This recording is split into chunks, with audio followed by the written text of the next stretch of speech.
මහා කරුණාවෙන් මහා කරුණාවෙන් ධර්ම ශ්‍රවණය කරන්න සූදානම් වෙන කාරුණික ගුණගරුක බෞද්ධ පින්නතුනි,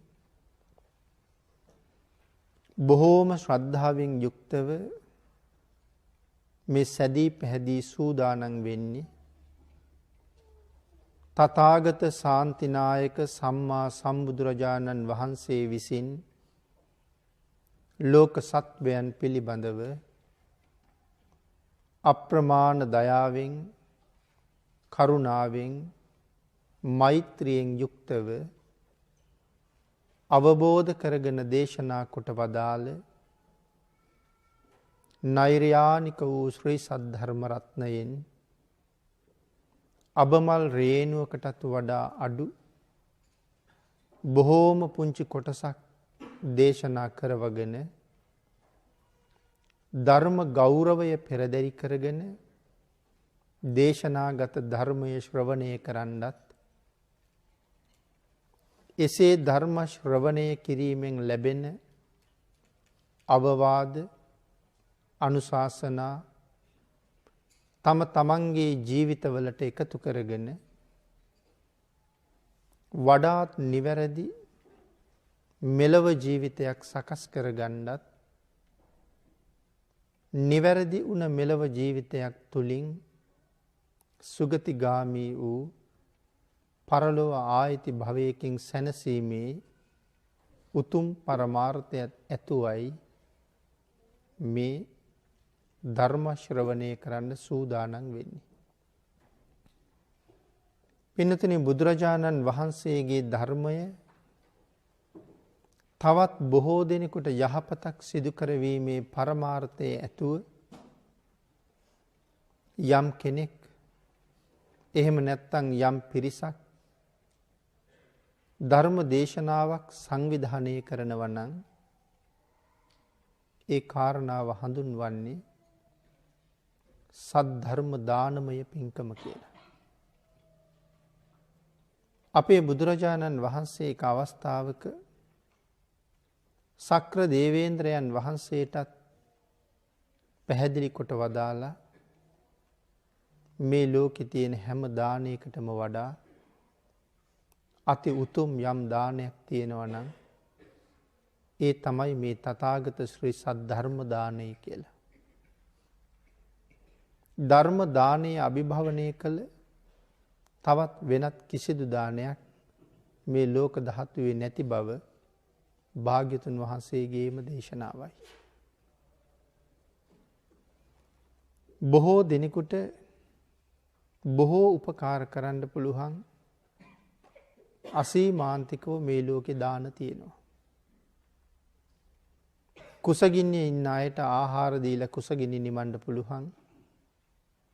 පිපාසයේ ඉන්න අයට පැන් ආදී දේවල් දීලා පිපාසයේ නිමන්න පුළුවන්. වස්ත්‍රාභරණ හිග කෙනෙකුට වස්ත්‍රාභරණ දෙන්න පුළුවන්. ගෙවල් දොරවල් යාන වාහන ඉඩකඩම් නැති බැරි අයට අපිට ඒ දේවල් දෙන්න පුළුවන්. නමුත් ඒ නැති බැරිකම විතරක් ඒකෙන් පිරිමැහෙනවා. ඊට වඩා යමක් සම්පූර්ණ වෙන්නේ නැහැ. නමුත් බුදුරජාණන් වහන්සේගේ ධර්මය දානය කරවහම තිසරණ නැති අය තිසරණයට එනවා. පන්සිල් නැති අය පන්සිල් සමාදන් වෙනවා. අටසිල් වාගේ උතුම් සීලයක් සමාදන් නොවුන අය කරුණාකාරණා දැනගත්තාම අටසිල් සමාදන් වෙනවා. මව්පියන්ට සලකපු නැති අය මව්පියන්ට සලකනවා. දන් දුන්නේ නැති අය දන් දෙන්න යොමු වෙනවා. දන් දුන්නත් ක්‍රමවේදයේ නිවැරදි නැති අය නිවැරදි පිළිවෙලට දන් දෙන්න පුරුදු වෙනවා.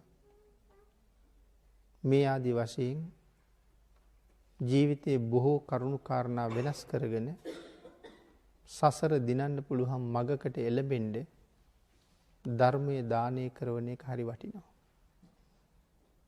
මනාව ධර්ම ශ්‍රවණය කරපු අය එයින් බොහෝ ප්‍රයෝජන ලබනවා. ඒ හැම ප්‍රයෝජනයක්ම මේ සංසාරයෙන් එතර වෙන්න අවශ්‍ය සැප සහිත මඟ පිළියෙල කරගන්නයි. ඒ නිසා ධර්ම දානය හරි උතුම්. තමන්ගේ ජීවිත ධර්මානුකූලව නිවැරදි කරගෙන මෙලව සුවපත් කරගෙන පරලොව සුගතිගාමී කරගන්න අවස්ථාවක් උදා කරගන්නවා. මේ සියලු දෙනාටම මෙයින් රැස් වෙන උදාාරතර වූ පුණ්‍ය සම්භාර ධර්මයන්ගේ අනන්ත ආනිසංස බලයෙන් ඊ타ම ඉක්මන් භවයක ඊ타මත්ම කෙටි කාලයකින් සැප සහිත ප්‍රතිපදාවකින් ප්‍රාර්ථනීය බෝධියකින් උතුම් අමා මහ නිවනින් සැනසෙන්න මේ කුසල ධර්මයන් හේතු වේවා කියලා ප්‍රාර්ථනා කරනවා. පින්නතුනි, අද මේ ධම්මසරණ විහාරස්ථානයේ පැවැත්වෙන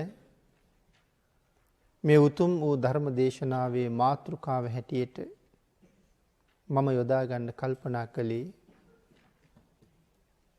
මේ සංසාරයේ කෙබඳුද කියන කාරණාව පැහැදිලි කරමින් අපේ බුදුරජාණන් වහන්සේ අපට ධර්ම දේශනා කොට වදාළේ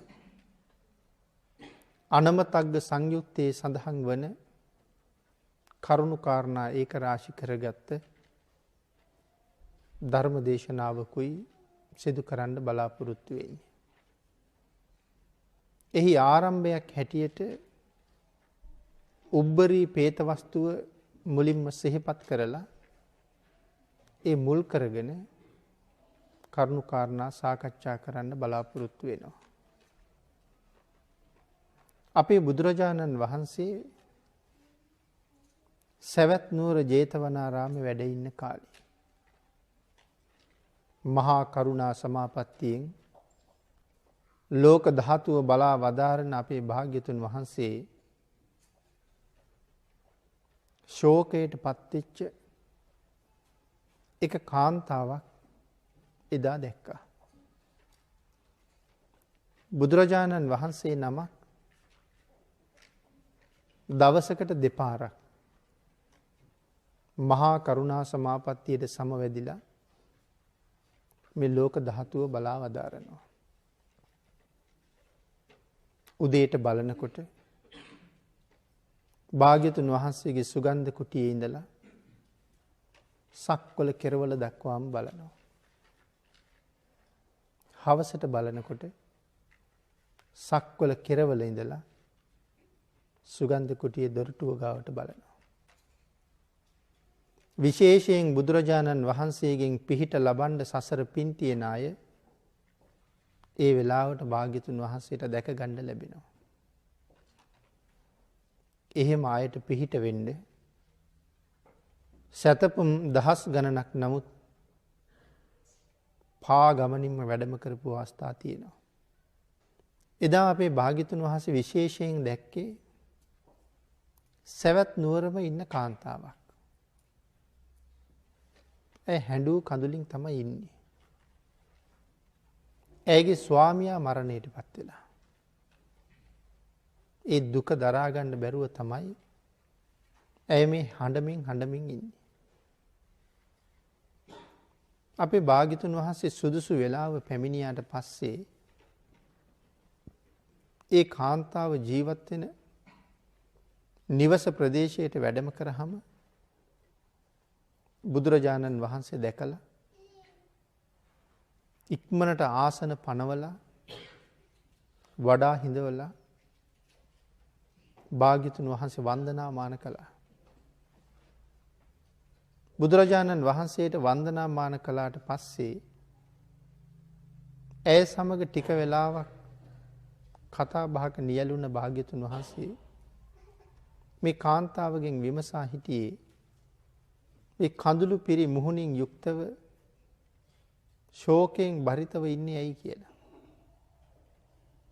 ඇය සිහිපත් කළා, ස්වාමීනි භාග්‍යතුන් වහන්සේ මගේ ජීවිතේ හැම පැත්තෙම මට රැකවරණයක් දුන්න. මේ ජීවිතයේ මෙතනට පෝෂණය කරන්න මට මහත් වූ උපකාරයක් වුණ මගේ ආදරණීය ස්වාමි පුරුෂයා මෑත දවසක නිදන ප්‍රාප්තියට පත් වුණා. මරණයට පත් වුණා. ඔහු අහිමිවීමේ දුක මට දරාගන්න බැරි නිසා මං තාමත් ඒ වියෝ දුකින් පීඩාවට පත් වෙනවා කියලා සිහිපත් කළා. ඇගේ ඒ කතාව මුල් කරගෙන ඇගේ ශෝකය නැති කරන්න අපේ බුදුරජාණන් වහන්සේ අතීත කතාවක් ගෙන හැර දැක්වුවා. ඒ තමයි මේ උබ්බරී පේත වස්තුව. එතන සඳහන් කරන්නේ අතීතයේ මේ පංචාල කියන රටේ කපිල කියන නගරය මුල් කරගෙන චූලනී බ්‍රහ්මදත්ත කියලා රජ කෙනෙක් හිටියා. මේ චූලනී බ්‍රහ්මදත්ත රජුරු දසරාජ ධර්මයෙන් යුක්තවම රාජ්‍ය කරන කෙනෙක්. ඊටාම ධර්මානුකූලව රාජ්‍ය කරන කෙනෙක්. සමහර දවස්වලට රජුරුව තමන්ගේ මාලිගාවෙන් එළියට බහිනවා සාමාන්‍ය පුද්ගලයෙක් හැටියට. එතකොට කවුරුවත් අඳුරන්නේ නැහැ මේ රටේ මහ රජුරුව කියලා. එහෙම එළියට බැස්සහම දවස් ගාණක් ආපහු රජමාලිගාවට නොයන අවස්ථාවලුත් තියෙනවා. රජුරුව එහෙම එළියට බැහැලා යන්නේ තමන් මනාව රාජ්‍ය විචාරණ බව දන්නව නමුත් තමන් අතින් සිදුවෙන තවත් අඩුපාඩු තියෙන්න පුළුවන්. මේ අතීත රජවරු ළඟ තිබිච්ච අති උතුම් ගුණධර්ම. නමුත් රටේ රජ්ජුරුව නිසා කවුරුවත් රජ්ජුරුවන්ට ඇවිල්ලා කියන්නේ නැහැ ඔබ වහන්සේ ළඟ මේ අඩුපාඩු තියෙනවා කියලා.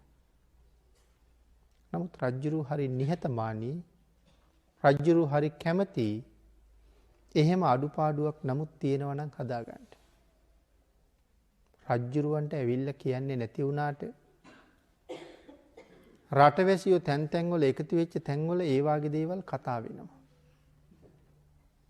ආන් එහෙම තැනකින්වත් තමන්ගේ අඩුපාඩුවක් කතා වෙනවද කියලා බලන්නයි රජ්ජුරුව මේ විදිහට වෙනස් වෙලා එළියට බහින්නේ.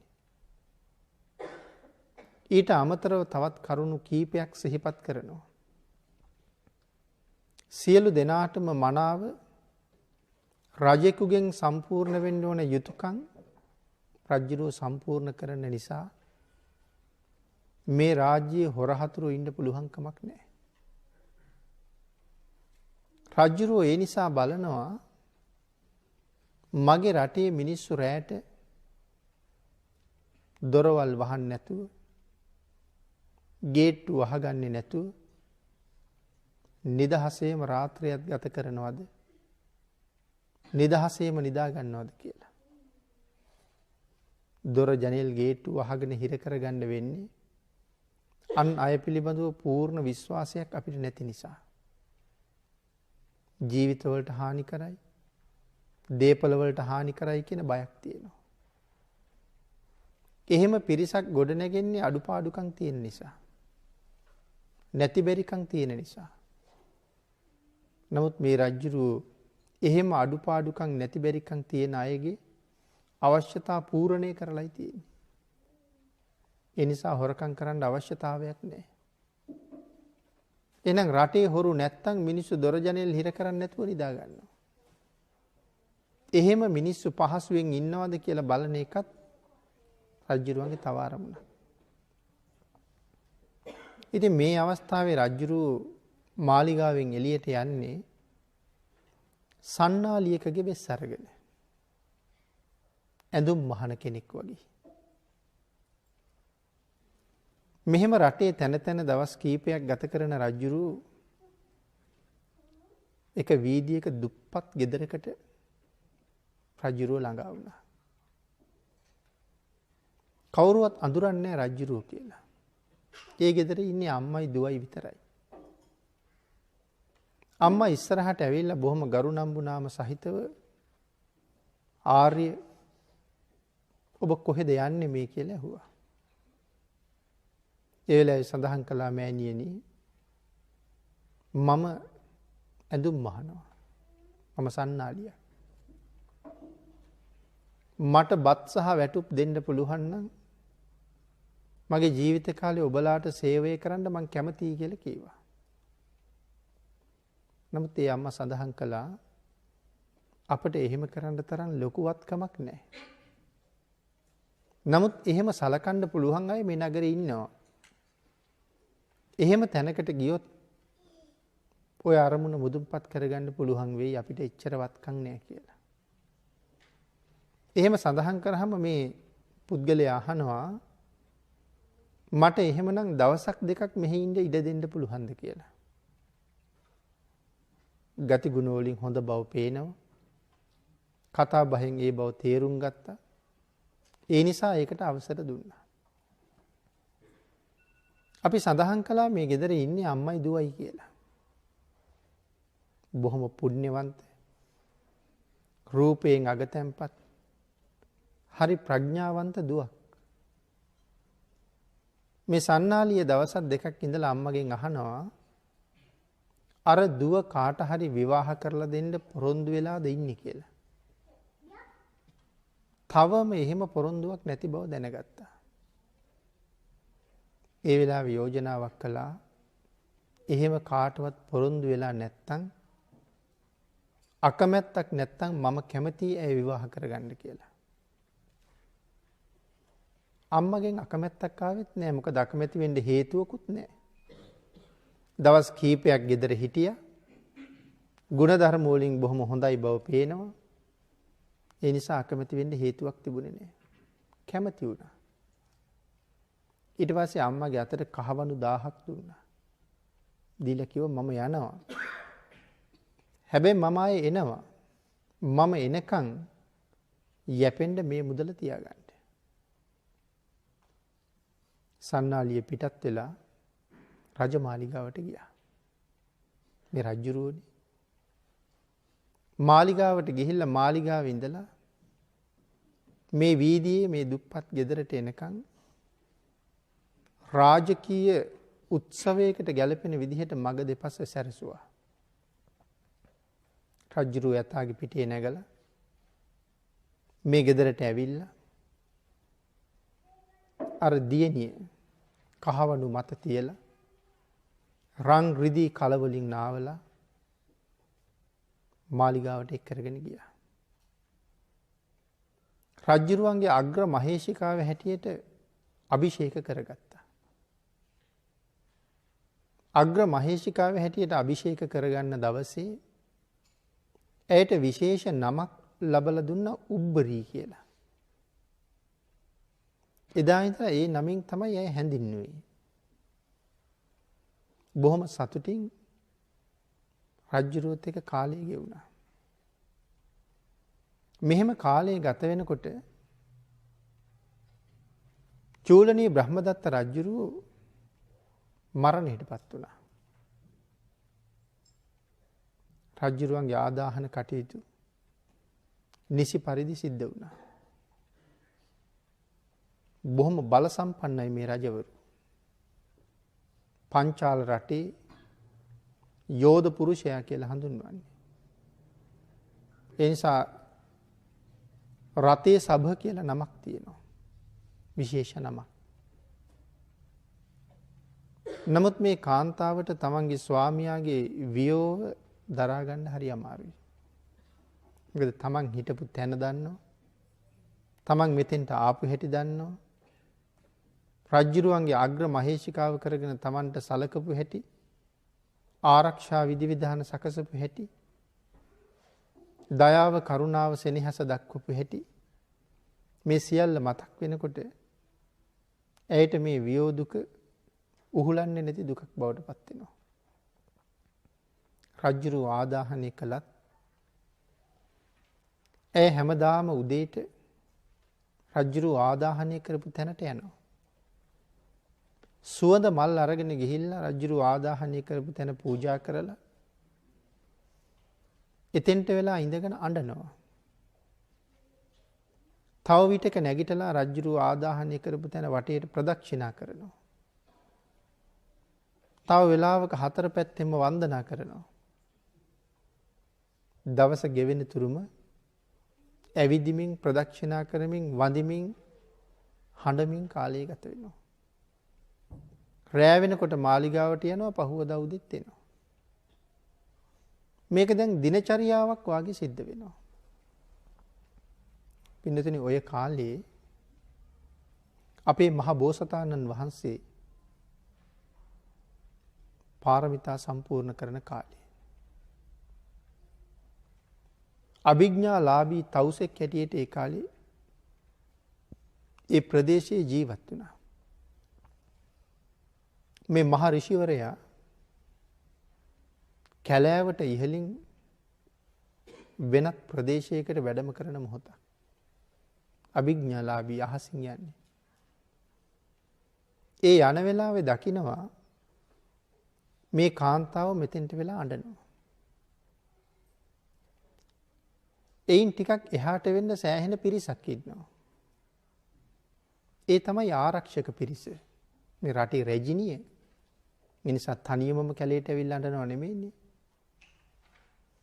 ඒ නිසා ඒ පිරිසට කතා කරලා අහනවා, කවුද මේ මෙතන අඬන කෙනා? මොන හේතුවක් නිසාද අඬන්නේ? අහස ඉඳගෙනම යහන්නේ.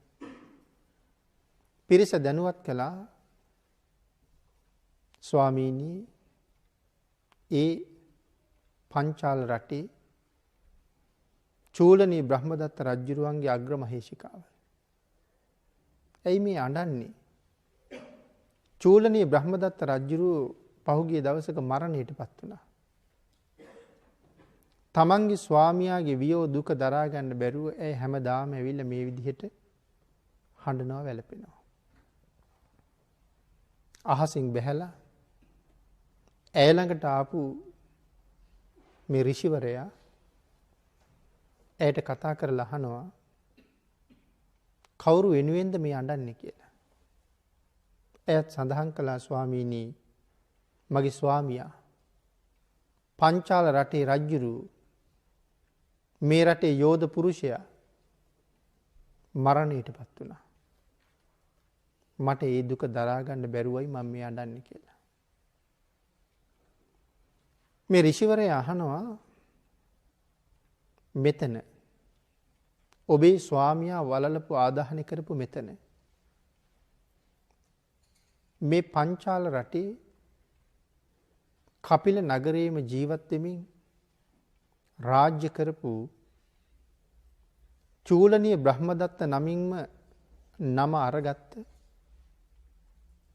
එකම රජෙකුට පුත් වෙලා ඉපදිච්ච රජවරු 86000ක් මෙතන ආදාහනය කරලා තියෙනවා. ඒ 86000ම චූලනී බ්‍රහ්මදත්තලා. ඒ 86000ම පංචාල රටේ රජවරු. ඒ 86000ම යෝධ පුරුෂයෝ. ඒ 86000ක් දෙනාම එකම තාත්තගේ දරුවෝ. ඒ කියන්නේ එකාත්මිකද? නැහැ. එකම තාත්තා කරගෙන තමයි ඉපදිලා තියෙන සංසාරේ. එතකොට ඍෂිවරයා අහන්නේ, දැන් ඔබේම ස්වාමි පුරුෂවරු තමයි මේ 86000ම. මේ 86000ක් රජවරුන්ගේම බිරිඳ වුණේ ඔබමයි.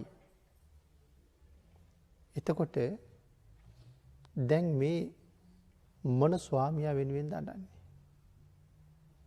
86000ක් මෙතන තමන්ගේම ස්වාමි පුරුෂවරු. දැන් මේ කවුරු වෙනුවෙන්ද අඬන්නේ? මොන රජුරුව වෙනුවෙන්ද අඬන්නේ? එහෙම සඳහන් කරාම නම් ඇය වැතිරිලා හිටපු තැනින් නැගිට්ටා. නැගිටලා ඍෂිවරයාට වැඳලා අහනවා, ස්වාමීනි, මේ සංසාරේ එච්චර දිගද? මේසා දීර්ඝ සංසාරේ මම 86000 වතාවක්ම ස්ත්‍රියක් වෙලාම ඉපදුනාද? ඒ වෙලාවේ බෝසතාණන් වහන්සේ සඳහන් කළේ 86000 වතාවක් මේ රජවරුන්ගේ බිරිඳ වෙලා ස්ත්‍රියක් වෙලා ඉපදුනා. ඊට අමතරව වෙනත් ආත්මවල වෙනත් විදිහට ඔබ ස්ත්‍රීත්වය ලබාපු අවස්ථා නම් සීමාවක් නැහැ. ස්ත්‍රියක් විතරක් නෙමෙයි පුරුෂයෙක් වෙලත් ඉපදිලා තියෙනවා. ඒ විතරක් නෙමෙයි නරක තිරිසන් പ്രേත අසුර කියන ආත්මවලත් ඉපදිලා තියෙනවා. ඉපදුන වාර සීමාවක් නැහැ. නමුත් මේ පංචාල රටේ චූලනී බ්‍රහ්මදත්ත රජවරු 86000ක් දෙනාගෙම බිරිඳ වෙලත් ඉපදුනා. හැබැයි ඒ හැම අවස්ථාවකම බිරිඳමයි. ස්ත්‍රීත්වයේම ඉපදුනා. මේ කරුණු කාරණා දැක්කුවාට පස්සේ සඳහන් කරනවා ස්වාමීනි සසරක හැටි. මං ඒ තරම් දීර්ඝ කාලයක් මෙහෙම ඉපදුනා. වෙනත් ආත්මවලත් ඉපදුනා. ස්වාමීනි මේ ස්ත්‍රීත්වයෙන් අත මිදිලා මේ සංසාරයෙන් එතර වෙන්න ක්‍රමයක් මට නැද්ද කියලා.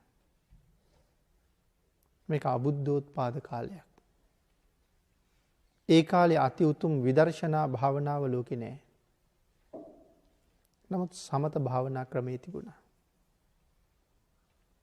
එදා මේ මහ ඍෂිවරයා මේ කාන්තාවට මෛත්‍රී කර්මස්ථානය ලැබලා දුන්නා. මේ භාවනාව ප්‍රගුණ කරන්න කියලා. ඇය මේ සසර ජීවිතය ගැන හිතලා මෛත්‍රී කර්මස්ථානයේ මනාව ප්‍රගුණ කරලා මරණයෙන් පස්සේ ස්ත්‍රීත්වය අතහැරලා බඹලොව ඉපදුනා කියලා සඳහන් වෙනවා. මේ කාරණාව අපේ බුදුරජාණන් වහන්සේ අර සවැත් නුවර අඬ අඬා හිටපු කාන්තාවට මතක් කළා. ඇයට තමයි මේ කරුණු ටික දේශනා කරන්නේ. එහෙනම් ඇයටත් හිතන්න කරුණු ගොඩක් තියෙනවා. අද හඬන වැළපෙන මගේ ස්වාමියා වෙනුවෙන් මීට කලිනුත් සංසාරේ ඕන තරම් අඬලා ඇති. මේ කාරණාව ඇයට සිහිපත් කරාම ඇය අති උතුම් වූ සෝවාන් ආර්ය මාර්ග ඵලය ලබා ගත්තා. එතකොට මේ සංසාරේ හැටි පැහැදිලි කරලා ඇයට සංසාරයෙන් එතර යන්න උතුම් ආර්ය මාර්ගයට පිවිසෙන්න අවශ්‍ය කරුණු කාරණා පැහැදිලි කරලා දුන්න අපේ භාග්‍යතුන් වහන්සේ සසර හැටි පැහැදිලි කරන්න මනාව අනමතග්ග සංයුත්තේ දේශනා කොට වදාලා. මේ අනමතග්ග සංයුත්තය අපේ භාග්‍යතුන් වහන්සේ දේශනා කොට වදාළේ විශේෂයෙන් බද්ධ වග්ගීය භික්ෂූන් වහන්සේලා අරමුණු කරගෙන. දැන් බද්ධ වග්ගීය භික්ෂූන් වහන්සේලා කියලා කියහම අපේ පින්නතුන් ඒ ගැන හොඳට දන්නවා. කවුද මේ බද්ධ වග්ගීය කුමාරවරු කියන්නේ කියලා. අපේ බුදුරජාණන් වහන්සේ වැඩ හිටපු කාලේ සවැත් නුවර ආදී මේ මහ රාජ්‍ය පාලනය කරපු මහ රජුරෝ කොසල් රජුරෝ මේ බද්ධ වග්ගීය කුමාරවරු 30 දෙනාම කොසල් රජුරුවන්ගේ සහෝදරයෝ කියලා සඳහන් කරන්නේ. ඒ කියන්නේ මහ කොසල් රජුරුවන්ගේ පුත්තු. එහෙනම් මේ 30 දෙනාම රාජකුමාරවරු. ඒ කාරණාව සියලු දෙනා දන්නවා කියලා මම හිතනවා. ලෞතර බුදු බව ලැබලා පළවෙනි වස් කාලේ බරණැස ඉසිපතනාරාමේ ගත කරලා වස අවසාන වෙන්න කිට්ටු වෙනකොට ශාසනීය භික්ෂූන් වහන්සේලාගේ ප්‍රමාණය භික්ෂූන් වහන්සේලා 69ක් බවට පත් වුණා. වස් අවසානයේ බුදුරජාණන් වහන්සේ මේ භික්ෂූන් වහන්සේලා 69 ධර්ම ප්‍රචාරය සඳහා පිටත් කරන්නට යෙදුණා. පළවෙනි ධර්ම දූතයන් වහන්සේලා 69. උන්වහන්සේලාට ඒ සඳහා උපදෙස් දීලා දෙදෙනෙකු එක මග වඩින්න එපා කියන කරුණු පැහැදිලි කරලා මොකද පිරිස අඩු නිසා භාග්‍යතුන් වහන්සේත් උරුවෙල් දනව්වට වැඩම කළා. ඒ වැඩම කරන අතර අපේ භාග්‍යතුන් වහන්සේ කප්පාසික කියන වනාන්තරයක ටිකක් විවේක ගත්ත කියලා සඳහන් කරනවා. පළවෙනි රහත් 69 කොයි විදිහටද ශාසනයට ඇතුළු වුණේ කියන කාරණාව මං හිතන්නේ දන්නවා අපි අය. පංචවග්ගීය භික්ෂූන් වහන්සේලයි යසකුල පුත්‍රයයි යාළුවෝ 54 දෙනයි. යසකුල පුත්‍රයා කියලා කියන්නේ සේනානි දියණියගේ පුතා. සේනානි දියණිය කියලා කියන්නේ අපි තව විදිහකට හඳුන්වනවා සුජාතා සිටිදුව කියලා. මහ බෝසතාණන් වහන්සේට ලෞතර බුද්ධත්වයේ ලබන්න කලින් දවසේ සුවිශේෂී වූ කිරිහාර දානයක් පූජා කරන්නේ මේ සුජාතා සිටිදුව. වාර්ෂිකව අජපාල කියන නුගරුකේ ජීවත් වෙන රුක්ෂ දේවතාවට කරන පූජාව. මේ පූජාව කරන්නේ යසකුල පුත්‍රයාගේ උපන්දිනේ දවසේ. ඇයි මේ ගහ ළඟ බාරයක් වෙලා යසකුල පුත්‍රයා ඉපදුනා කියලානේ සඳහන් කරන්නේ. එනිසා පුතාගේ ජන්මදිනය සිහිපත් කරලා වාර්ෂිකව මේ පූජාව කරනවා. ඉතින් ඇය නොදන්නවා වුණාට එදා ඇගේ දානි පිළිගන්න එතන හිටියේ මහබෝසතාණන් වහන්සේ. හැබැයි ධර්මයේ විශේෂයෙන් සඳහන් කරනවා එදා දානි පූජා කළේ මහබෝසතාණන් වහන්සේ බව දැනගෙන නෙමෙයි කියලා. පස්සේ දැනගන්නවා.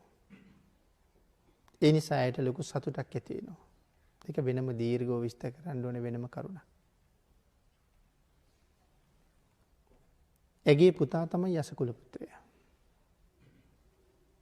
පුදුම විදිහට සැප සම්පත් තිබුණ කෙනෙක්. නමුත් තරුණ අවදියේදීම ගිහි ජීවිතය පිළිබඳව කලකිරුණා. දුක නිසා නෙමෙයි. නමුත් මේ ජීවිතය පිළිබඳව පුදුම කලකිරීමක් ඇති වුණේ එහි තියෙන નિසරු බව මනාව වටහා ගත්ත නිසා. මොන තරම් සැප සම්පත් තිබ්බද? ඒක හින්දම ගිහි ගෙදරින් එළියට බැස්සා. ඒ ගිහි ගෙදර තව තවත් ඉන්න බැරි මහ ගිනි ගයක් වගේ දැනෙන්න පටන් ගත්තා. ඒ තරම් පිළිකුල් සහගත බවකුත් දැනෙන්න පටන් ගත්තා. තවත් මොහොතක් නොරැඳෙනවා කියලා හිතලා මහ රාත්‍රියේම එළියට බැස්සා. සැනසීමක් හොයාගෙන තමයි එළියට බැස්සේ. සංසාරේ බොහොම පින් තියෙනවා. ඒ නිසා දෙවියන් විසින් ක්‍රමක්‍රමයෙන් යසකුල පුත්‍රයා යොමු කළේ බුදුරජාණන් වහන්සේ ළඟටමයි. බරණැස සිසිපතනෙට. භාග්‍යතුන් වහන්සේ මුණ ගැහුණා. භාග්‍යතුන් වහන්සේ ධර්මයේ දේශනා කළා. යස සෝවාන් වුණා. එළි වෙනකොට යස ගෙදර නැති නිසා යසගේ තාත්තා යස හොයාගෙන එළියට බැස්සා. තාත්තත් ක්‍රමක්‍රමයෙන් ආවෙත් බුදුරජාණන් වහන්සේ ළඟට. යසකුල පුත්‍රයාගේ තාත්තා එන බව දන්නවා. යසකුල පුත්‍රයාත් ළඟම ඉන්නවා. අදිෂ්ඨාන කළා තාත්තට පුතා නොපෙනෙන්න. තාත්තට ධර්ම දේශනා කළා කරුණු කාරණා සාකච්ඡා කරලා. යසකුල පුත්‍රයාගේ තාත්තා ඒ දේශනාව අවසානයේ සෝවාන් වුණා. තාත්තට කරපු දේශනාව අහගෙන හිටපු පුතා අති උතුම් වූ රහත් බව ලබා ගත්තා. යසකුල පුත්‍රයා රහත් වුණ නිසා භාග්‍යතුන් වහන්සේ තාත්තට පේන්න සැලැස්සුවා. බුදුරජාණන් වහන්සේට වන්දනා කරලා යසගේ තාත්තා කතා කළා පුතේ එහෙනම් දැන් යමු ගෙදර කියලා. ඒ වෙලාවේ බුදුරජාණන් වහන්සේ සිහිපත් කළේ සිරිතුමනි යස ආපහු ගෙදර එන කෙනෙක් නෙමෙයි. යස අරහත්ත්වයේ ලැබලා ඉන්නේ. තාත්තා සෝවාන් වෙලා ඉන්නේ. රහත් වුණා කියලා කියහම සෝවාන් වෙච්ච උත්තමයන් වහන්සේට ආය අමුතුවෙන් කරුණු සඳහන් කරන්න උවමනා නැහැ. ඒ නිසා ඊළඟට ආරාධනා කළේ එහෙනම් ස්වාමීනි දෙදෙනා වහන්සේම දහවල දානෙට වඩින්න කියලා. ඉතින් මේ විදිහට යසකුල පුත්‍රයා ශාසනයට ආපු නිසා යාළුවෝ 54 දෙනෙක් හිටියා ඒ ඇත් ශාසනයට ආවා. එහෙම තමයි පළවෙනි රහත් 69 හැදුනේ. ඒ 69 තමයි ධර්ම ප්‍රචාරයට පිටත් කළේ. අපේ බුදුරජාණන් වහන්සේ කප්පාසික වනලැහැබේ විවේක ගත්තා. කප්පාසික වනය කියලා කියන්නේ පින්නතුනේ කපු හේනක්. කපු පුළුන් අරගන්න කපු ගස් තියෙන කපු හේනක්. මෙතන වැඩ ඉන්නකොට තමයි මේ කුමාරවරු කාන්තාවක් හොයාගෙන ඇවිදිනවා. ඒ අය විනෝද වෙන්න වනලැහැබට ආවා. නාගන්න කියලා තමන්ගේ ආභරණ ඇඳුම් ආයිත්තන් ගලවලා තිබ්බා. මේ 30 දෙනාගෙන් එක්කෙනෙකුට විතරක් බිරිඳක් හිටියේ නෑ. ඒ නිසා කුලියට ගත්ත කාන්තාවක් ඇය මේ අයගේ ප්‍රමාදයක් දැකලා අර වටිනා ආභරණත් සමහර ඇඳුම් පැළඳුනුත් අරගෙන සැඟවිලා යන්න ගියා. දැන් පස්සේ ඇය හොයාගෙන තමයි යන්නේ. ඉතින් බුදුරජාණන් වහන්සේ දැක්කහම භාග්‍යතුන් වහන්සේගෙන් ඇහුවේ ස්වාමීනි කාන්තාවක් ගියා දැක්කේ නැද්ද? එහෙම අහපුවාම අපේ භාග්‍යතුන් වහන්සේ ඒ අයගේ ප්‍රශ්නට නම් උත්තරයක් දුන්නේ නැහැ. බුදුරජාණන් වහන්සේ ආපහු ඇහුවේ දරුවනේ කාන්තාවක් ගැන හොයනවට වඩා තමන් ගැන හොයන එක වටින්නේ නැද්ද? වටිනවා ස්වාමීනි.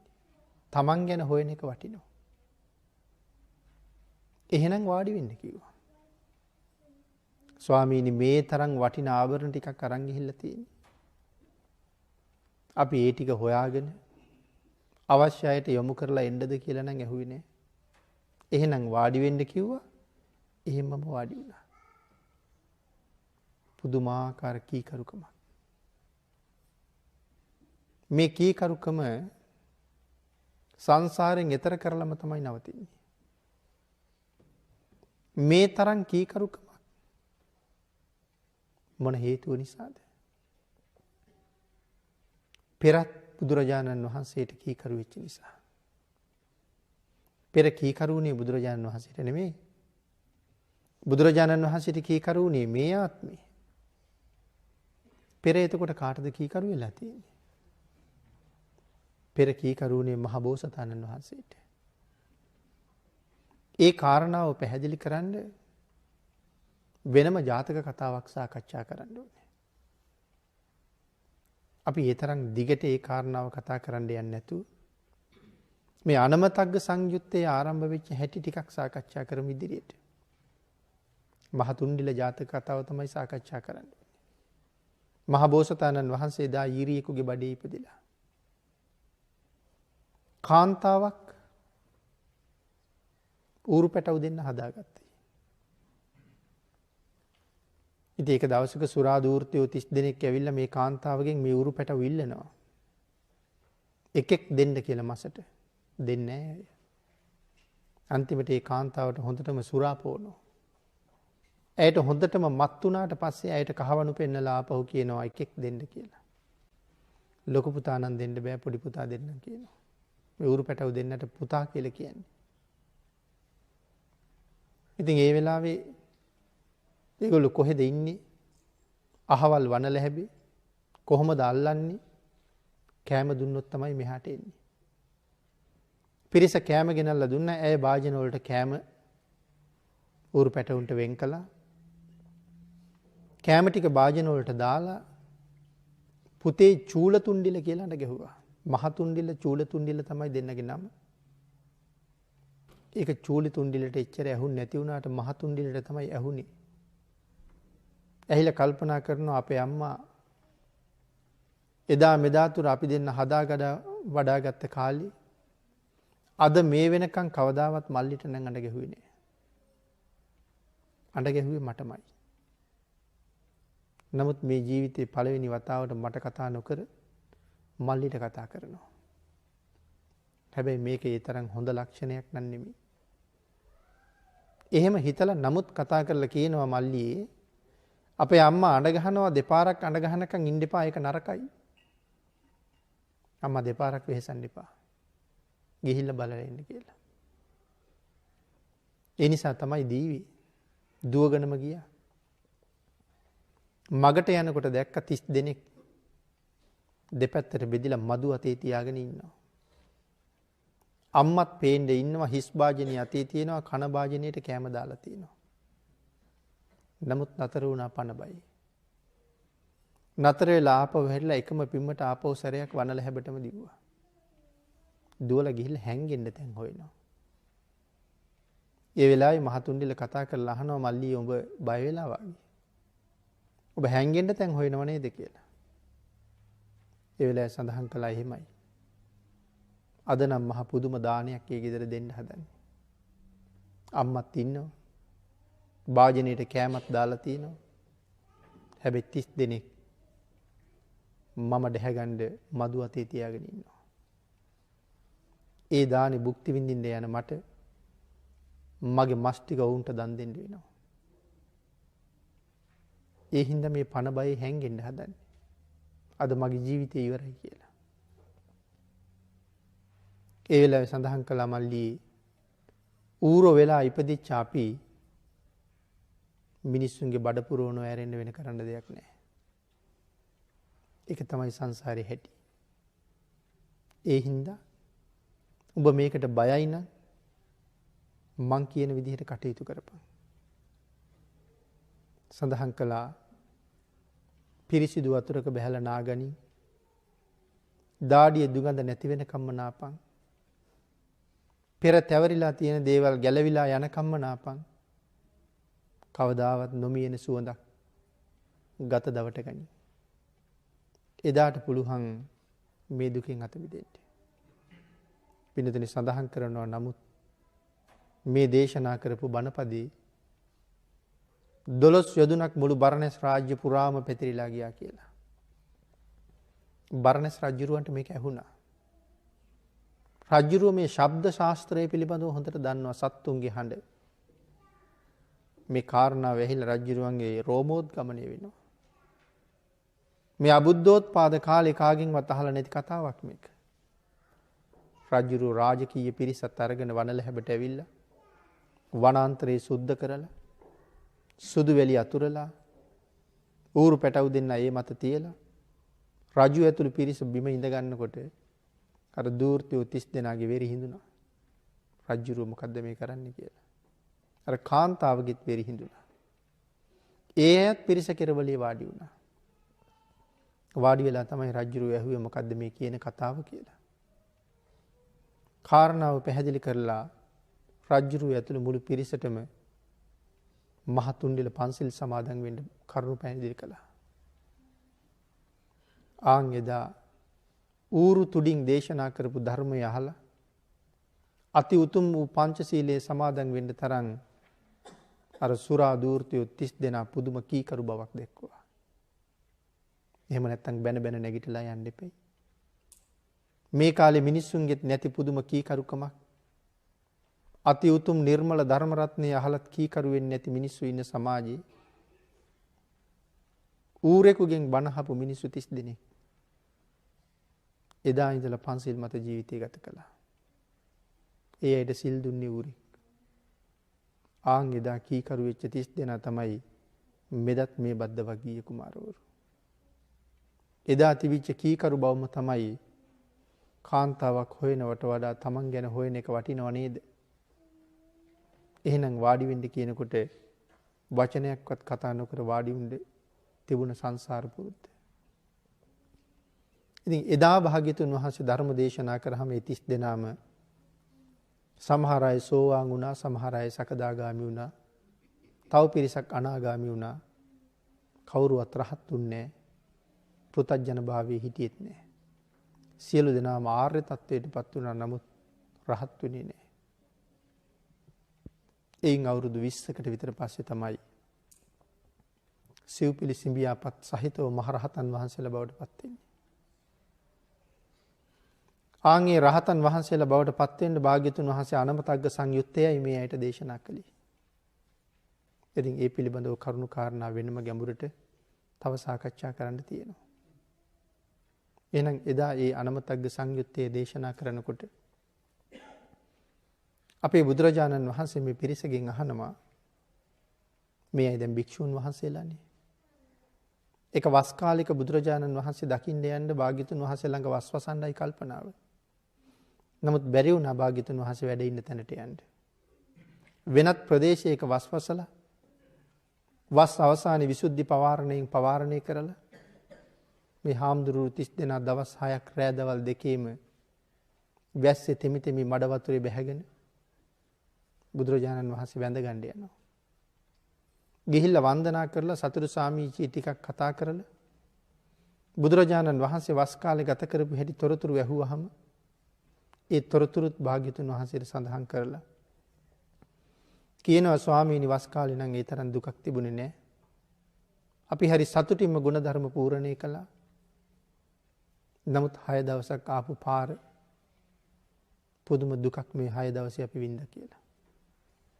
සිවුරු තෙමිලා වේල ගන්න හැටියක් නැහැ.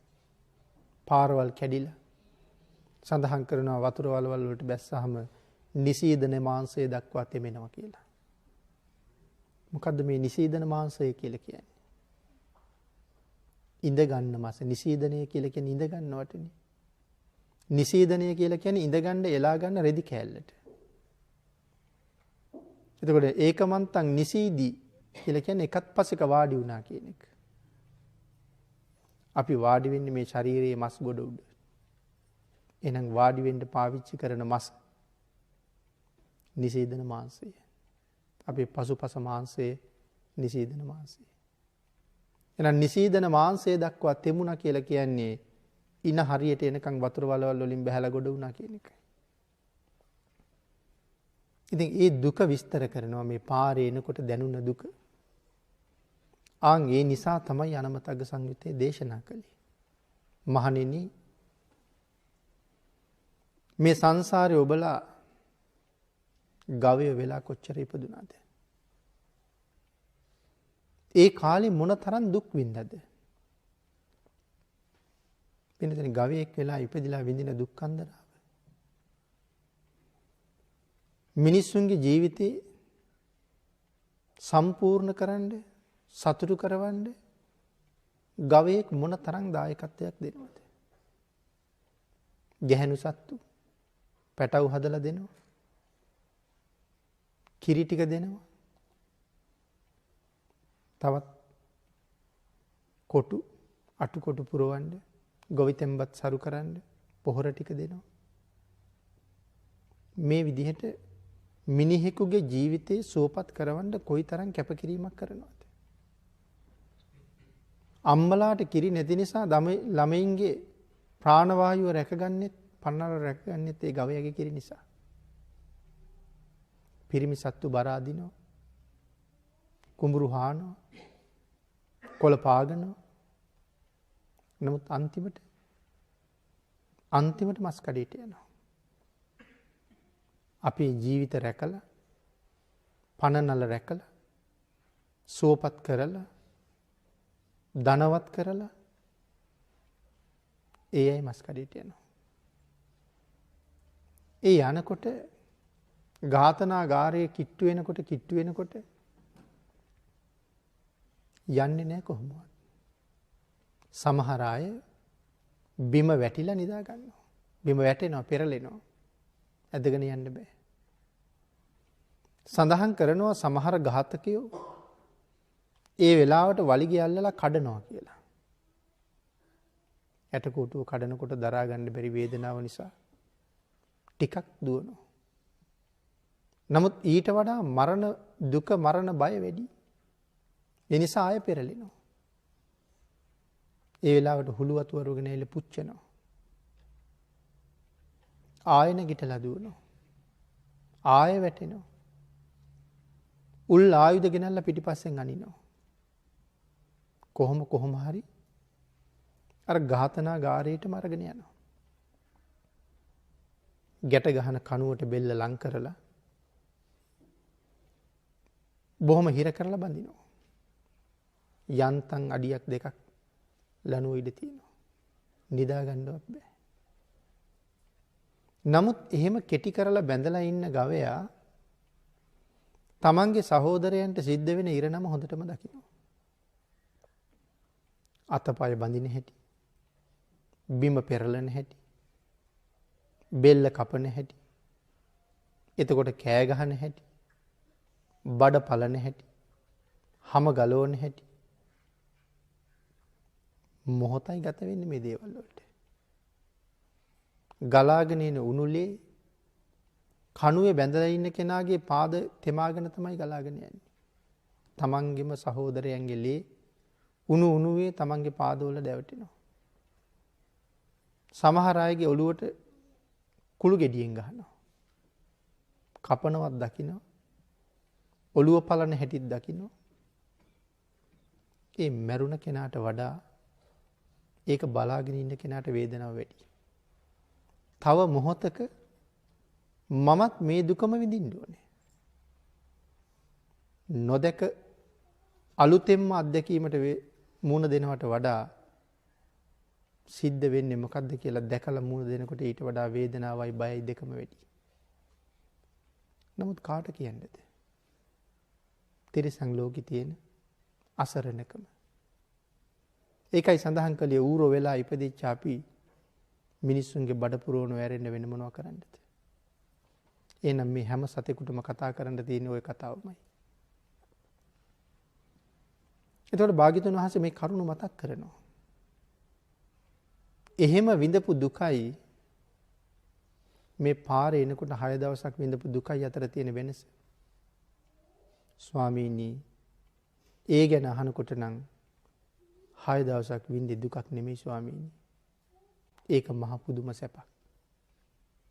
එතකොට මේ සත්ව ලෝකේ තියෙන දුක්ඛන්දරාව පින්නතුනි සීමාවක් නැහැ.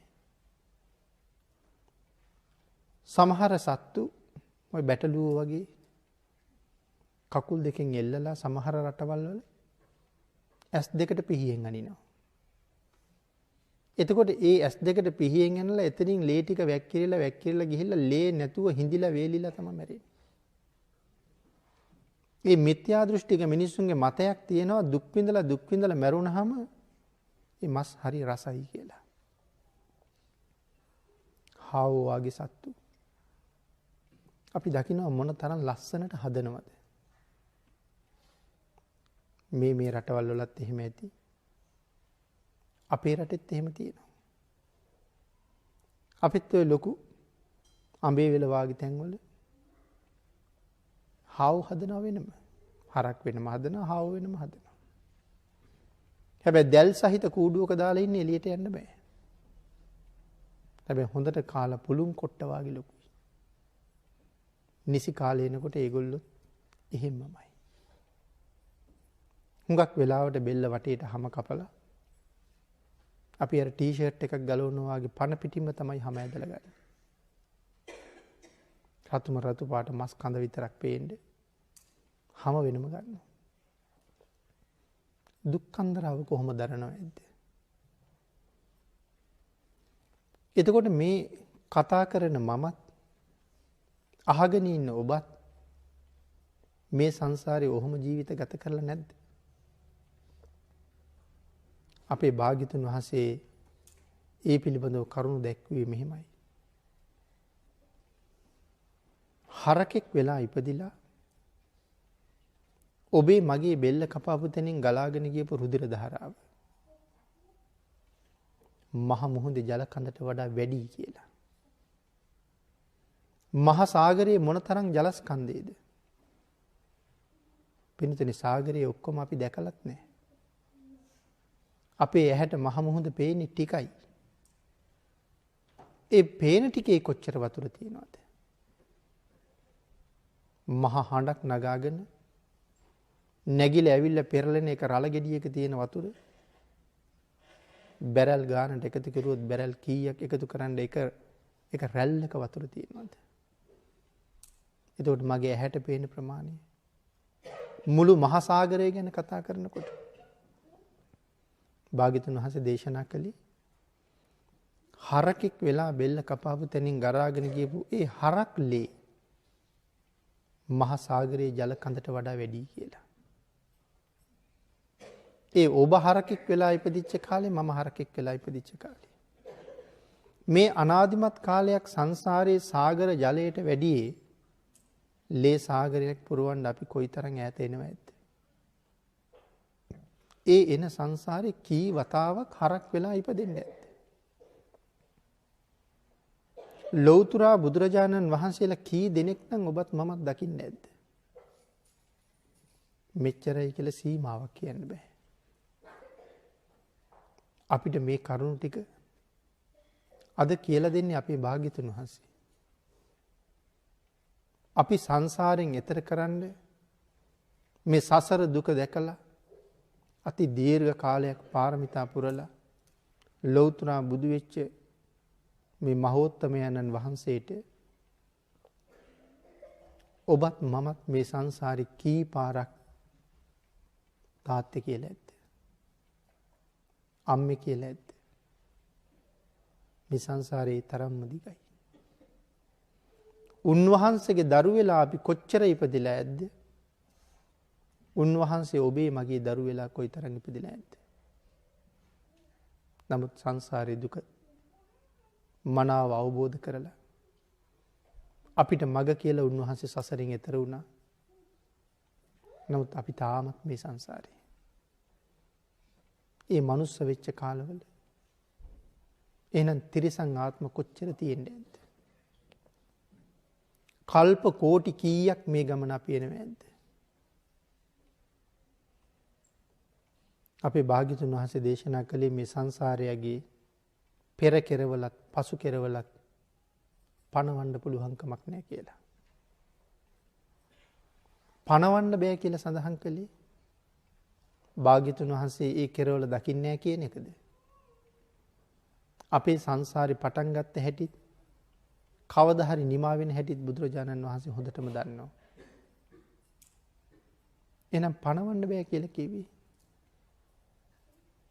ඒ කාලේ ගැන අපිට කීවට අපිට ඒක තේරෙන්නේ නැහැ. ඒකයි පණවන්න බෑ කියලා කිව්වේ.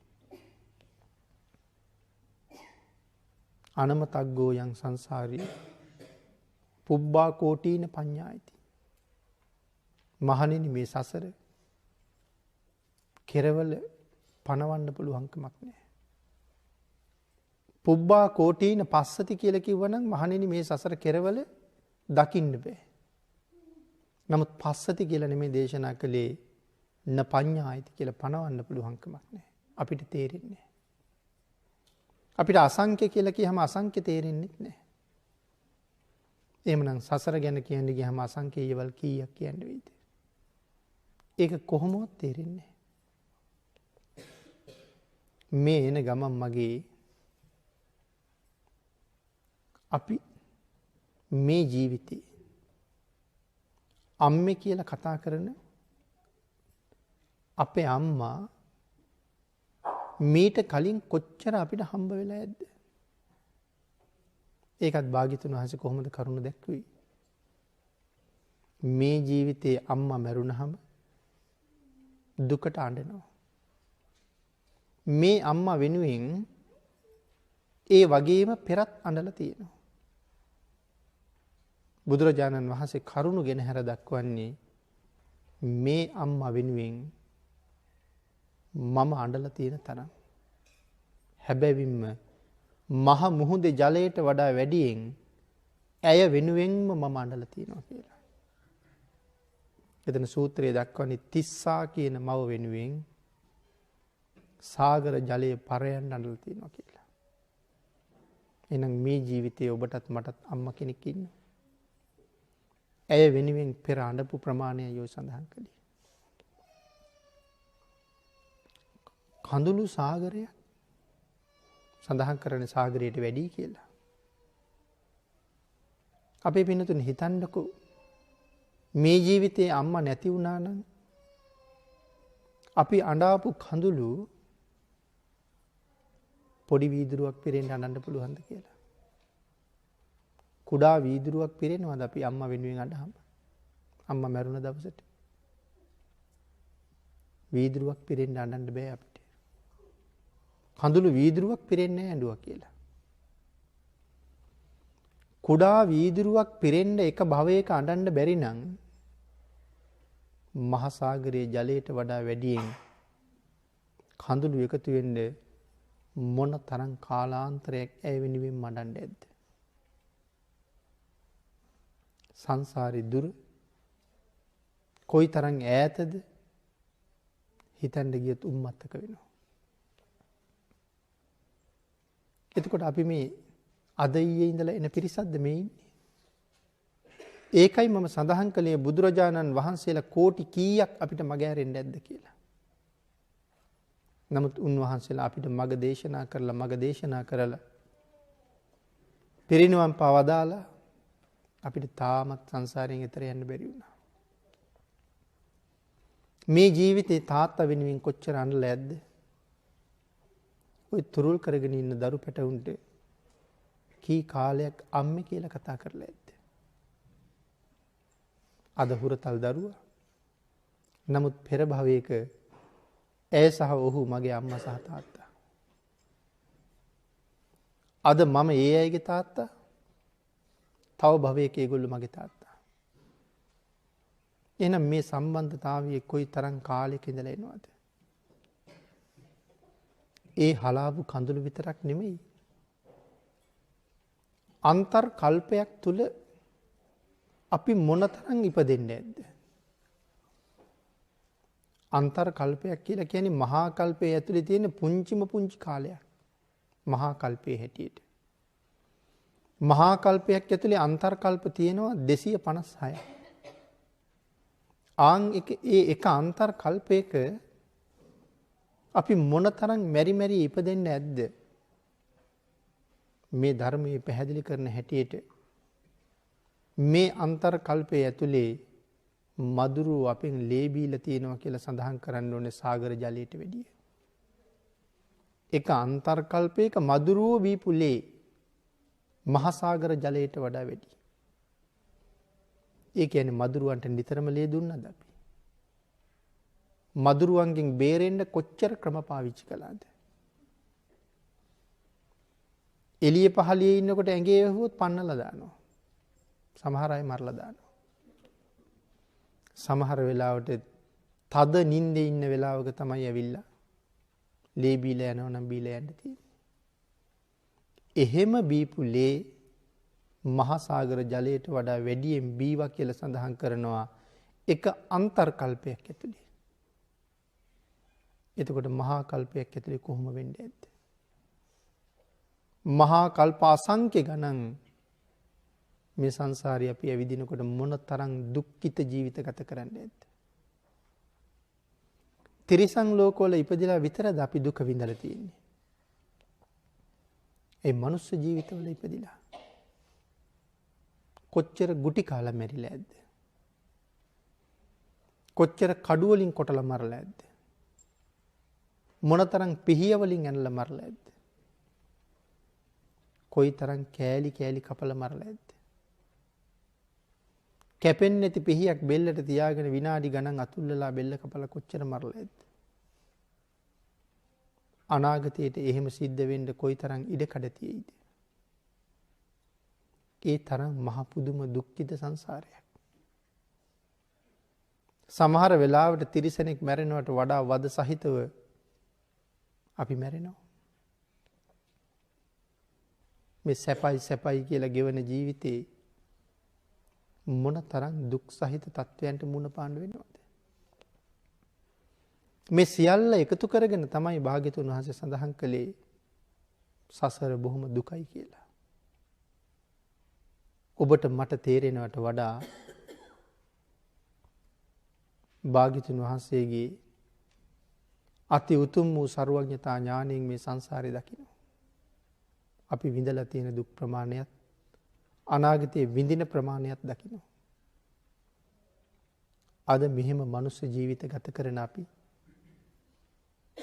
නිරයට යන්න තියෙන අවකාශම බොහෝසේ වැඩි.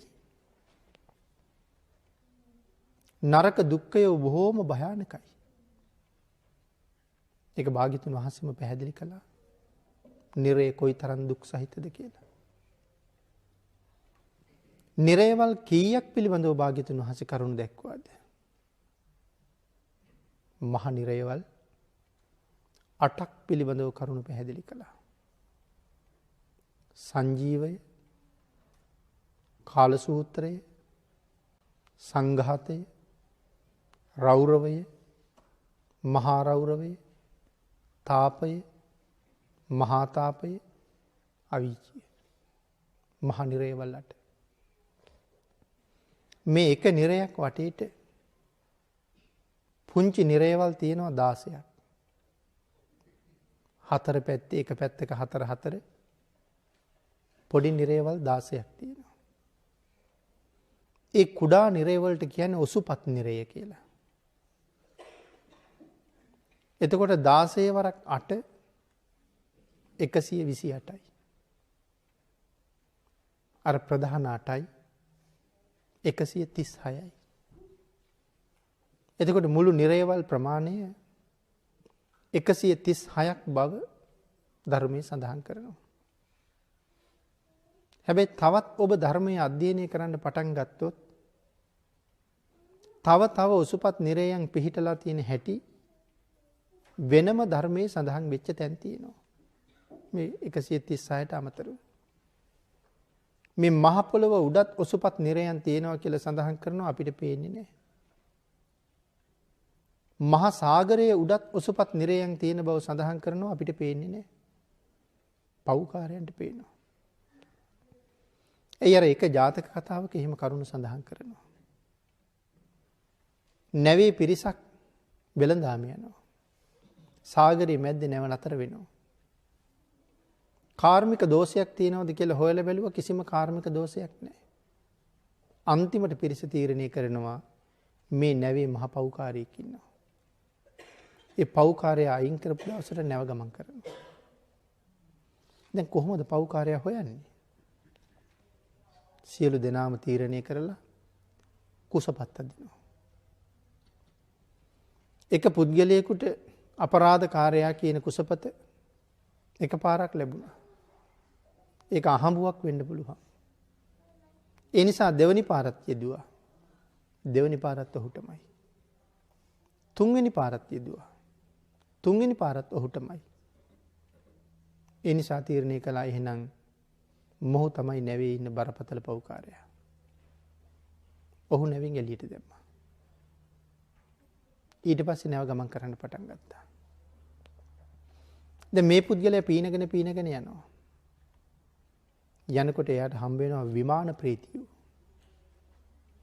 ඒ දවසේ භාගයක් දිව්‍යමය සැප විඳිනවා. දවසේ අනිත් භාගය අප්‍රමාණ දුක් විඳිනවා. දෙන්නෙක්, 4 දෙනෙක්, 8 දෙනෙක්, 12 දෙනෙක් එහෙම හම්බෙලා මේගොල්ලෝ දුක් විඳින්න යනකොට අර පුරුෂයාට කියනවා අපි එනකන් ඔබ ඉන්න කියලා. නමුත් ඔහු බෑ කියනවා. එහෙම යන ඔහුට තව පුද්ගලයෙක් දකින්න ලැබෙනවා හරියට නිකන් දිව්‍ය විමානයක් වගේ තැනක ඉන්නේ. පුදුම ලස්සනයි. ඔහු කරේ පැලඳගෙන ඉන්නවා හරි ලස්සන මාලයක්, නෙළුම් මල් මාලයක්. ඔහු බෙල්ල වටේටම සුවඳ සඳුන් ගල්වලා තියෙන්නේ. මේ මාලේ කොච්චර ලස්සනද අර පුද්ගලයාට හිතෙනවා ඒ මාලේ ටිකක් කරේ දාගන්න තිබ්බොත් මං හරි වාසනාවන්තයි කියලා. එතෙන්ට ගිහිල්ලා මාලේ ඉල්ලනවා. බෑ කියනවා දෙන්න. නමුත් බල කර ඉල්ලනවා තියාගන්න නෑ දෙන්නම් ඔච්චර ලෝභ වෙන්න එපා මට ටිකක් දෙන්න. දාලා බලන්න. මටත් හඳුන් ටිකක් දෙන්න බෙල්ල වටේ ගාගන්න. ඉතින් මොහු දිගින් දිගට එල්ලනකොට අර මාලේ දරාගෙන ඉන්න පුද්ගලයා කල්පනා කරනවා එහෙනම් මගේ පව ඉවරයි. ඔහු දන්නවා මේක මාලයක් නෙමෙයි කියලා. නමුත් මොහුත් මම වාගේ බරපතල පව් කරපු කෙනෙක් වෙන්න ඇති. දැන් ඔහුගේ පවයි විපාක දෙන්න හදන්නේ. මාලි ගලවලා දානවා.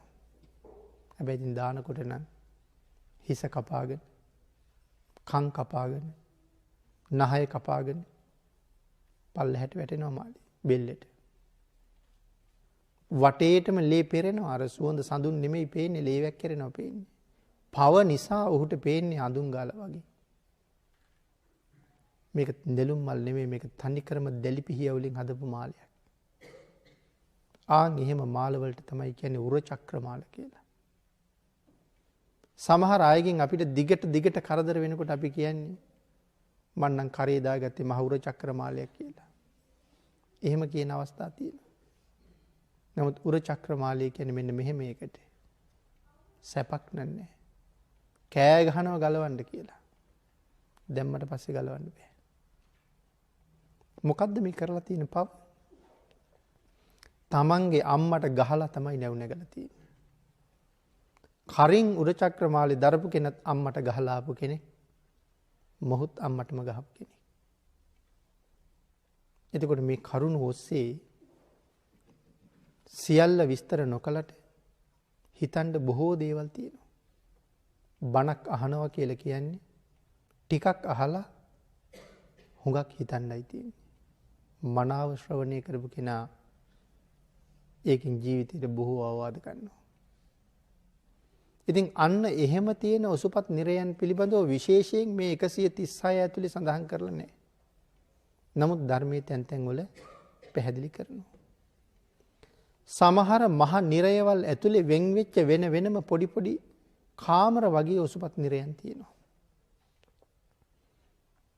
ගමක් ගත්තාම ගණන් කරන්නේ ගමේ තියෙන ගෙවල් ටිකනේ. ගෙවල් ඇතුලේ තියෙන කාමර ගණන් කරන්නේ මේ ගමේ ගෙවල් මෙච්චරයි. එහෙනම් මහ නිරයවල් 8යි. ඒ නිරය ඇතුලේ වෙනම වෙන් වෙලා තියෙන පොඩි නිරයවල් ගැන කතා කරන්නේ නැහැ. වටේට තියෙන ටික ගැනයි කතා කරන්නේ. ආන් ඒ නිසා සඳහන් කරනවා මහ නිරයවල් වල ඇතුලේ වෙනම වෙන් වෙච්ච වෙනම කාමර වගේ භූමි තියෙනවා කියලා. ඉතින් ඒ නිසා ඒ තැන් පිළිබඳව සමහර වෙලාවට ධර්මයේ වෙනම නම් සහිතව ලියලා තියෙනවා. මේ සියල්ල විමර්ශනාත්මකව අධ්‍යයනය කරපු කෙනෙකුට තේරෙනවා 136ට වඩා තියෙනවනේ කියලා. එහෙමනොත් පැටලිල්ලක් ඇති වෙන්න පුළුවන්. ඒකයි මේ කරුණ මෙහෙම සඳහන් කරලා පැහැදිලි කරන්න යෙදුනේ. මේ නිරයකට වැටුනොත් නැවත ගැලවෙනවා කියන කාරණාව පින්නදින හිතා ගන්නවත් බැරි දෙයක්. පල්ලහැම නිරය තමයි සංජීවය කියලා කියන්නේ. ආයුෂ අඩුම නිරය. මේ කතා කරන මමත් බණ අහන ඔබත් සංජීවයේ ඉඳලා තියෙන වාර ගන්න මේ ජීවිතයේ ඉපදිච්ච දවසේ වැටි වැටි නැගිටපු දවසේ ඉඳලා මේ මහ පොළොවේ යම් තරම් වැලි පෑගුවද අද මේ ශාලාවට ඇවිල්ලා වාඩි වෙනකම් එදා මෙදා තුර ඔබේ පායට පෑගිච්ච වැලියට ගන්න කොච්චරද ඒ වැලියට ගන්නට වඩා වැඩියෙන් අපි සංජීවයේ ඉඳලා තියෙනවා ආත්ම ගණන්. මේක තමයි පල්හැම නිරය ආයුෂ අඩුම නිරය. මොනව කරපු අයද මෙහි ඉන්නවා කියලා සඳහන් කරන්නේ. විශේෂයෙන් ප්‍රාණඝාත කරපු අය. සංජීවයේ දුක් විඳිනවා කියලා සඳහන් කරන්නේ. ඒකට අලි කොටි විතරක් මරපු අය නෙමෙයි. මිනිස්සු මරපු අයත් මැස්සෝ මදුරුව මරපු අයත් ඔක්කොම ඉන්නවා. කොච්චර ආයු ප්‍රමාණයක් තියෙනවා කියලා සඳහන් කරනවද? මේ ගණන් සහිතව පැහැදිලි කරනවා. චාතුම් මහරජික කියන දිව්‍ය ලෝකයේ ආයු ප්‍රමාණය මනුස්ස වර්ෂයෙන් අවුරුදු 90යි කියලා. දවස් 365 අපේ අවුරුදු 90ක් සතරවරන් දෙවියන්ගේ දිව්‍ය ලෝකෙට ආයුෂ තියෙනවා. මනුස්ස වර්ෂ වලින්. මේ අවුරුදු 90 සංජීවය කියන අපායට එක දවසයි කියලා සඳහන් කරන්නේ. 90 එව්ව 360 සංජීවයට අවුරුද්දයි.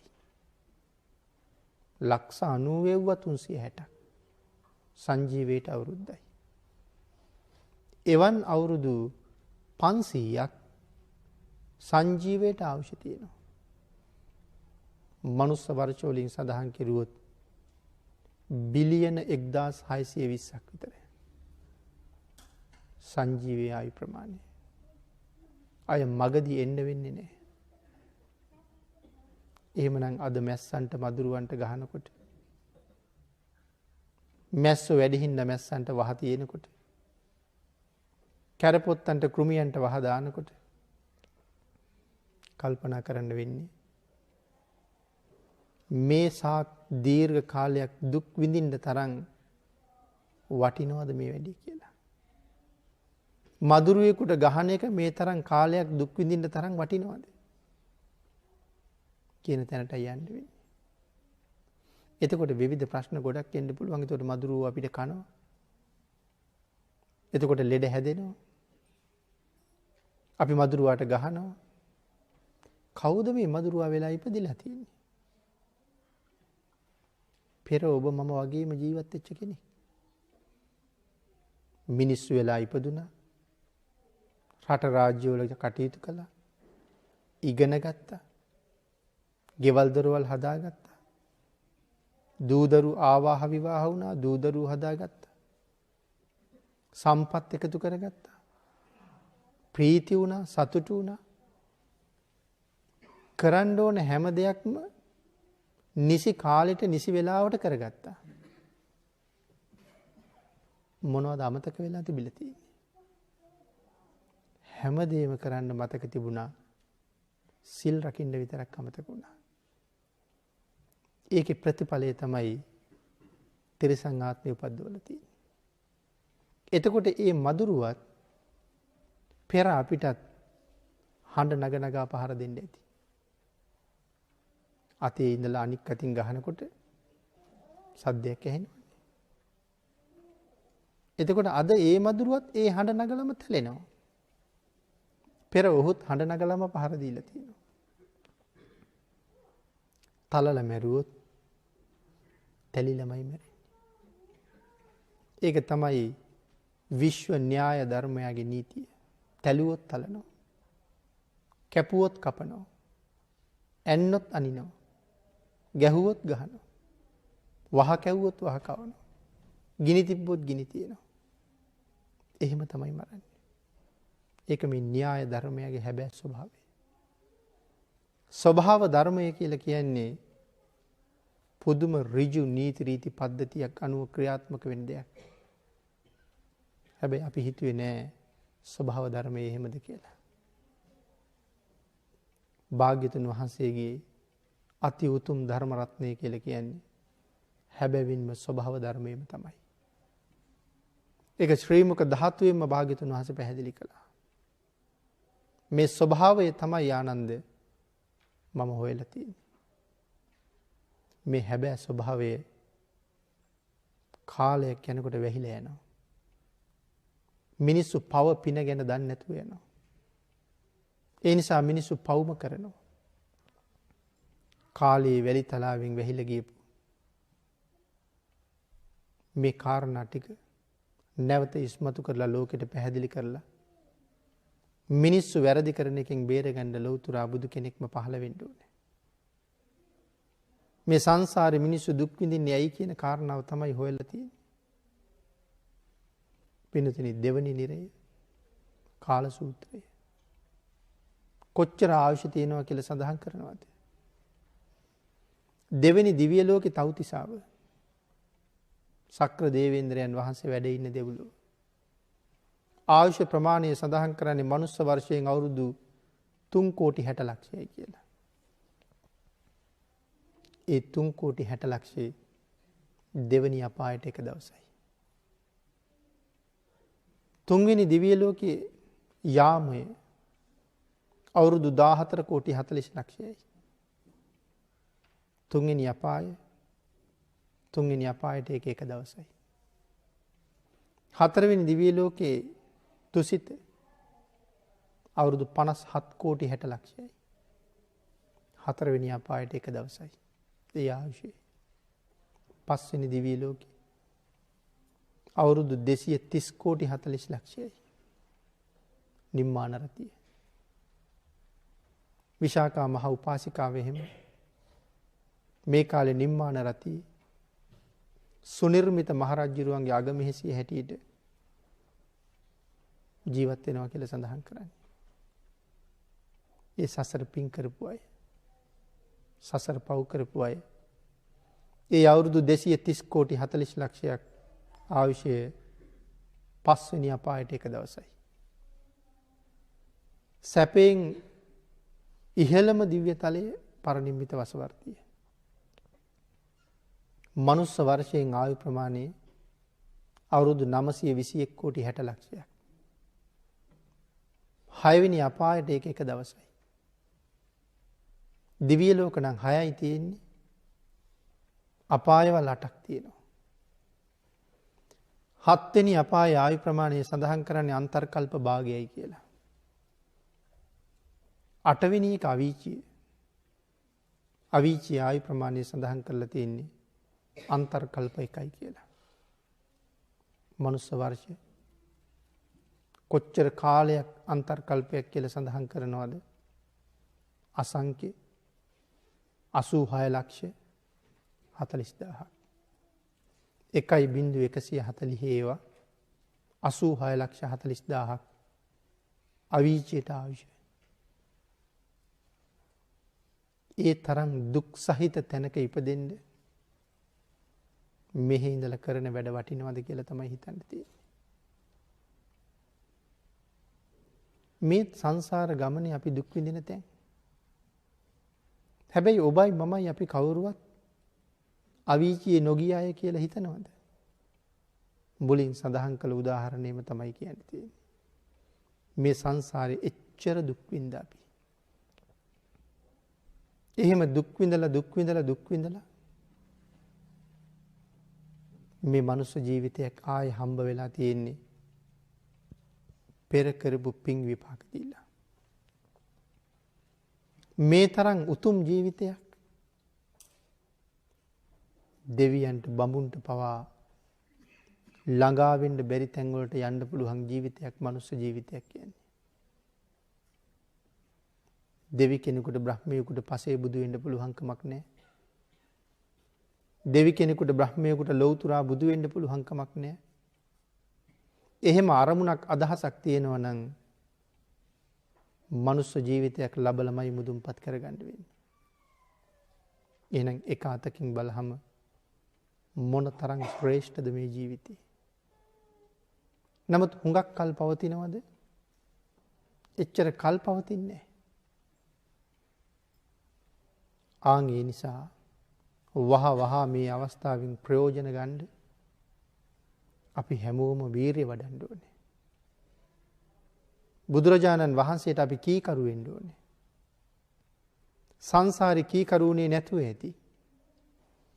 ඒකයි තාමත් කීකරු වෙන්න අපිට කල්පනාවක් නැත්තේ. මේ තරම් පැහැදිලිව මේ තරම් පිරිසිදුව ධර්මයේ දේශනා කරලා තිබුණත් අඩුම තරමේ තවමත් නිවැරදිව තෙරුවන් සරණ යන්න බැරි වෙච්ච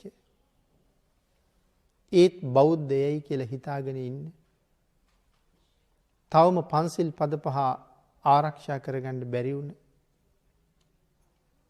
සම්මා දිට්ඨිකයයි හිතන කොච්චර පිරිසක් අපි අතර ඉන්නවද? ඒ කියන්නේ අපි මේ භවයේත් කීකරු වෙන්න කල්පනාවක් හුඟක් අයගේ නැහැ. එහෙනම් මේ සැරෙත් කීකරු නොවෙනවා කියලා කියන්නේ මේ බුද්ධාන්තරෙත් මග ඇරෙන්න තියෙන ඉඩකඩ බොහොම වැඩි කියලා. අසත්පුරුෂ ආශ්‍රයක් වගේ දෙයකින් හෝ මේ ජීවිතේ වැරදිලා අවීචියට වාගේ යන්න වුණොත් අනාගතේ පහළ වෙන මෛත්‍රී භාග්‍යතුන් වහන්සේ මුණ ගැහෙන්නේ නැතුවමයි. මෛත්‍රී භාග්‍යතුන් වහන්සේට මුණ නොගැහුනොත් තවත් මහා කල්ප අසංඛේයයක් බුද්ධ ශූන්‍ය බවයි සඳහන් වෙන්නේ. එහෙමනම් මුලින් කතා කරපු දුක තිරිසන් ලෝකේ, പ്രേත ලෝකේ, අසුර ලෝකේ, නිරේ මොන තරම් කාලයක් දුක් විඳින්න වෙයිද? එක අන්තර් කල්පයක මදුරුව බීපු ලේ සාගර ජලයට වඩා වැඩි කියලා කිව්වහම මහා කල්ප අසංඛේයයක් බුද්ධ ශූන්‍ය කාලයකට ආයෙ මූණ පාණ්ඩ ලැබුණොත් එහෙම වෙන දේ මොකද්ද කියලා හිතන්නවත් වෙන්නේ නැහැ. තවත් සංසාරේ ඒ තරම් ඈතට යන්න කැමති නම් අපි ඉන්න විදිය හොඳයි. හැබැයි ඒකට අකමැති නම් ඉන්න ක්‍රමය අපිට වෙනස් කරන්න වෙනවා. බුදුරජාණන් වහන්සේට වහවහ කීකරු වෙන්න වෙනවා. සමහර කෙනෙක් හිතන්න පුළුවන් මේ නිරයවල් පිළිබඳව කරුණු දක්වලා මේ නිරයවල් පනවලා මේවා භාග්‍යතුන් වහන්සේද කළේ කියලා. මම සඳහන් කළා තමන් වහන්සේ හොයාගත්ත මේ අති උතුම් ධර්ම රත්නය ස්වභාව ධර්මයමයි කියලා භාග්‍යතුන් වහන්සේම දේශනා කරනවා කියලා. මේ ස්වභාව ධර්මයක හැටි වැරදි කරන අයට දඬුවම් කරන්න ස්වභාව ධර්මයේ විසින් නිර්මාණය කරගත්ත තැන් තමයි මේ අපායවල් කියලා කියන්නේ. මේ ලෝකේ අපිට ඕනේ හැටියට ජීවත් වෙන්න ඉඩ දීලා නැහැ. මේ ලෝකේ සියලු දෙනාටම අයිති. ඔබට මට වගේම මැස්සට මදුරුවට කෝදුරුවටත් මේ ලෝකේ අයිති. අපිට ජීවත් වෙන්න ඒ අයගේ ජීවිත බිලිගන්න ස්වභාව ධර්මයේ කොහොමවත් ඉඩ දෙන්නේ නැහැ. තිරිසන් සත්තුත් ඔබත් අපිත්. අපි ඔක්කොම ස්වභාව ධර්මයගේ දරුවෝ. ඒ නිසා පිරිසකට යැපෙන්න පිරිසකට තලන්න ඉඩ තියන්නේ නැහැ කොහොමද? මේ කාලේ මම ජීවත් වෙන හැටි මේ ස්වභාව ධර්මයේ හොඳට අධ්‍යයනය කරනවා. මම ඔකට උදාහරණයක් කිව්වොත් මෙහෙම. පුංචි කාලේ ඉඳලා අපි ඉගෙන ගන්නකොට ලැබිච්ච සහතික ටික සමහරලාට පෙර පාසලේ ඉඳලා හම්බෙච්ච සහතික ටික අපි වෙනම ලිපිගොනුවක එකතු කරනවා. අධ්‍යාපන සහතික, ක්‍රීඩා සහතික මේ නොඑක් දේවල්. කවදා හරි ඉගෙනගෙන ඉවර වෙලා මෙතෙක් කල මං ඉගෙනගත්ත දේවල් අන්තර්ගත වෙච්ච මේ සහතික මිටියත් අරගෙන රස්සාවක් හොයන්න එළියට බහිනවා. සම්මුඛ පරීක්ෂණ තියෙන තැන්වලට ගිහිල්ලා මම මේ විදිහට දැනුම් තියෙන කෙනෙක් කියලා ඒ අයට තහවුරු කරවන්න මගේ ලිපිගොනුව ඉදිරිපත් කරන්න තියෙන. මං කටින් කීවට හරියන්නේ නැහැ. එතකොට ඒගොල්ලෝ ලිපිගොනුව පරීක්ෂා කරලා මගේ හැකියාවන්ගේ ප්‍රමාණයට මට රැකියාවක් දෙනවා නම් දෙනවා. එක එක අයගේ රැකියාවල උසස් පහත් බවක් තියෙනවනේ. ඒ තම තමන්ගේ ලිපිගොනුවේ තිබිච්ච තොරතුරු වලට අනුව ඒ උසස් පහත් බව තියෙනවා. වෛද්‍යවරයෙක් වෙච්චාම සාමාන්‍ය වෛද්‍යවරු ඉන්නවා. විශේෂඥ වෛද්‍යවරු ඉන්නවා. ඒ ආදි වශයෙන් මේ හැම රැකියාවක්ම ගත්තාම ඒ තම තමන් ඉගෙනගත්ත ප්‍රමාණය හැටියට